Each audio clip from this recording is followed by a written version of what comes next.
আজকে চলে আসলাম পুত্রা মসজিদে। এটা হচ্ছে মালয়েশিয়ার সবচেয়ে বড় একটি মসজিদ। আর এখানে অনেক পর্যটকরা আসে, ওনারা ঘোরার জন্য আসে, বিভিন্ন ধর্মের মানুষরা আছে।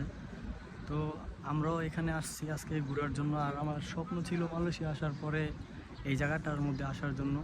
তো আপনারা দেখতে পাচ্ছেন যে আসলে মসজিদটা এত সুন্দর, মানে কল্পনার বাইরে। আমি সবসময় মোবাইলে এই মসজিদটা দেখছিলাম, কিন্তু আজকে ফার্স্ট টাইম আমার এই জায়গাতে আসা হলো। তো আপনাদেরকে আজকে পুরো মসজিদটা আমি ঘুরিয়ে দেখাবো, সাথে থাকবেন।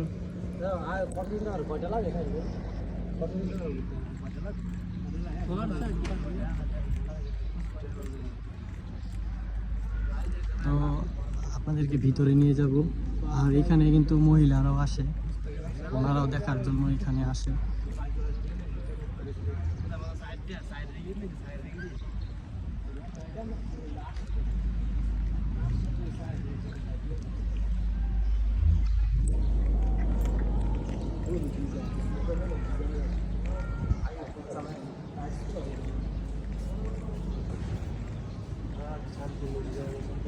বিসমিল্লাহ। আর এটা হচ্ছে মালয়েশিয়ার মসজিদটার ভিতরের অংশ।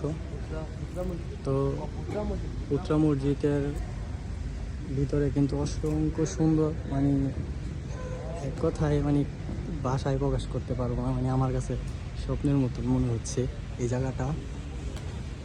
আসলে আমার কাছে স্বপ্নের মতন মনে হচ্ছে। দেখেন, মাশাআল্লাহ, কত সুন্দর কাজ। আর এখানে নামাজ পড়ায় টাইম টু টাইম, 5 ওয়াক্ত এখানে নামাজ আদায় হয়। আর মানে কি বলবো, মানে আমার কাছে অসাধারণ লাগছে এই মসজিদটা। আলহামদুলিল্লাহ, আল্লাহ তাআলা এমন একটা মসজিদে আসার জন্য তৌফিক দান করছে। তো জানি না আপনাদের সামনে ভিডিওটা আমি কীভাবে উপস্থাপন করলাম। তো ফার্স্ট টাইম ভুল টুল হলে ক্ষমা করবেন। তো মাশাআল্লাহ, আজকে এই মসজিদটা